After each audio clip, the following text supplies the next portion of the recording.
കുട്ടമ്പിള്ള സംഹിത 1-ാം അധ്യായം 3-ാം വാക്യം. പക്ഷെ ഞാൻ അങ്ങനെയല്ല, ഞാൻ കായംകുളം കൊച്ചുകൊണ്ട് സ്റ്റൈലാണ്.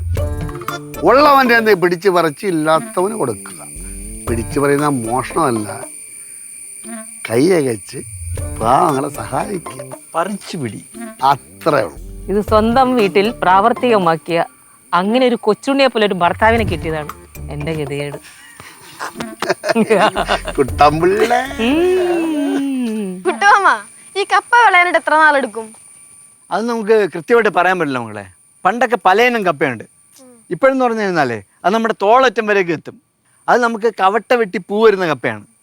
ഇപ്പം 5-ാം മാസത്തിലേക്ക് നമുക്ക് വെട്ടിയെടുക്കാൻ പറ്റും. അല്ല പിന്നെ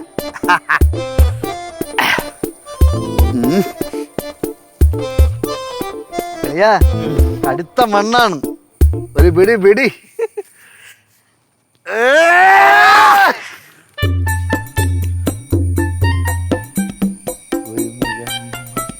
ഇവിടുന്ന് ഒടിഞ്ഞു പോയല്ല, ഏ ഇവിടുന്ന് ഒടിഞ്ഞു പോയല്ല. തോണ്ടി എടുക്കാം. സമയം ഉണ്ടെങ്കിൽ ബാക്കി ഇവിടെ വന്ന് കുഴിച്ചെടു. ദേ ഇവിടുന്നൊക്കെ പൊട്ടിപ്പോയി. എന്ത് പിഴല്ല പിഴുതത്? പിന്നെ അല്ലാണ്ട് ഇങ്ങനെയാണോ കപ്പ വീണത്?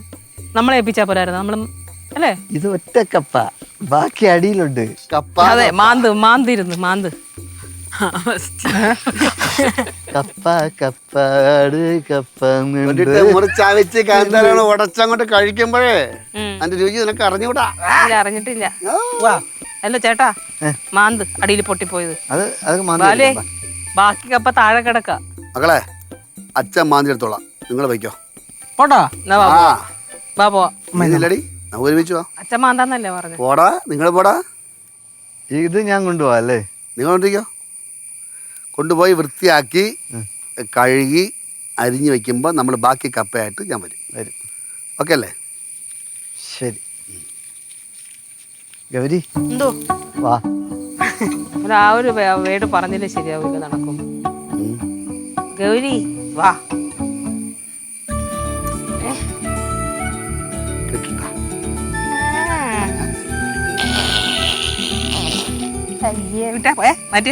എടി, പണ്ട് ഇതേ സ്ഥലത്ത് വെച്ച് ഇങ്ങനെ മരിച്ചിരി കമ്പിന്ന് ഇലയെടുത്ത് നിന്നെ ഞാൻ കിട്ടിയിട്ടുണ്ട്.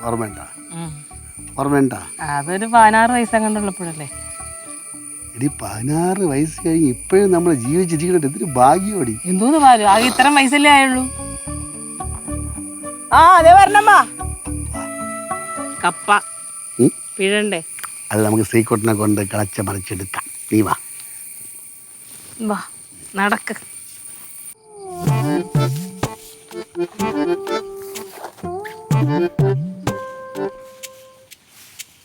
അളിയ, അങ്ങോട്ട് കൊടുത്താ മതി. അവിടെ കൊടുത്താ മതി. എവിടെ കൊടുത്താൽ മതി? ചെയ്യും. നാളെ ഞാനല്ലേ ഇതൊക്കെ ചെയ്യാൻ.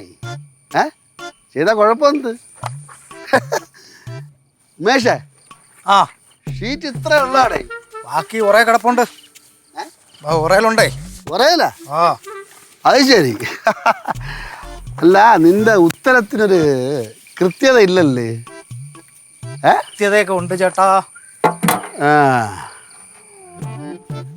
അളി എന്തിനു ഇവിടെ കിടന്ന് കറങ്ങണേ? പിള്ളേരൊക്കെ അവിടെ നിൽക്കുകയല്ലേ? അളി എന്തിനു ഇവിടെ കിടന്ന് കറങ്ങണേ? പിള്ളേരൊക്കെ അവിടെ നിൽക്കുകയല്ലേ? ഇവിടെ ജോലി ചെയ്യാൻ ആൾക്കാരുണ്ടല്ല. ഉമേഷേ, ഈ റബ്ബർ വിറ്റ് കിട്ടുന്ന പൈസ നേരെ ബാങ്കിൽ പോകൂ, അത് ക്യാഷ് ആയിട്ട് കുട്ടാമ്പള മാമന്റെ കൈ കൊടുക്കൂ? അതൊക്കെ നീ എന്താടാ ഞാൻ ഓരോ ചോദ്യങ്ങൾ ചോദിക്കുമ്പോ നീ വിൽക്കണെന്ത്? നിന്നെ ആരെയും കൺട്രോൾ ചെയ്യണം? കൺട്രോൾ ചെയ്യേ. പിന്നെന്ത്? എന്താ സീകൂട്ടാ? ഷീറ്റ് കഴിഞ്ഞാ?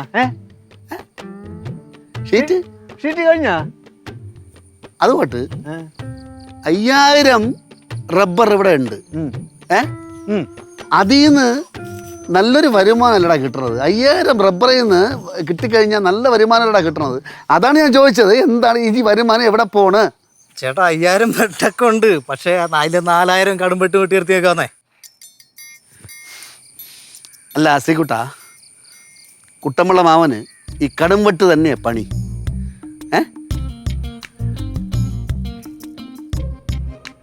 എന്താടാ നിന്റെ വായിൽ റബ്ബർ പാല് വീണ? അച്ഛൻ ഇപ്പം ചെയ്തതാണ് കടുംവെട്ട്. ഏകദേശം ഒരു 10-30 വർഷങ്ങൾക്ക് മുമ്പ് ഒരു കട്ടിയും കനമുള്ള ഒരു തൈ വീട്ടിൽ വന്ന് കയറി. അപ്പോഴേ അച്ഛൻ കടു വെട്ടിയിരുന്നെങ്കിൽ ഇപ്പൊ ഈ സംസാരം നടക്കൂലായിരുന്നു. കനം കുറഞ്ഞ ഷീറ്റ് കുറച്ച് മാറ്റി അപ്പുറത്ത് വിരിച്ചാൽ. അപ്പുറം. ആ ശരി.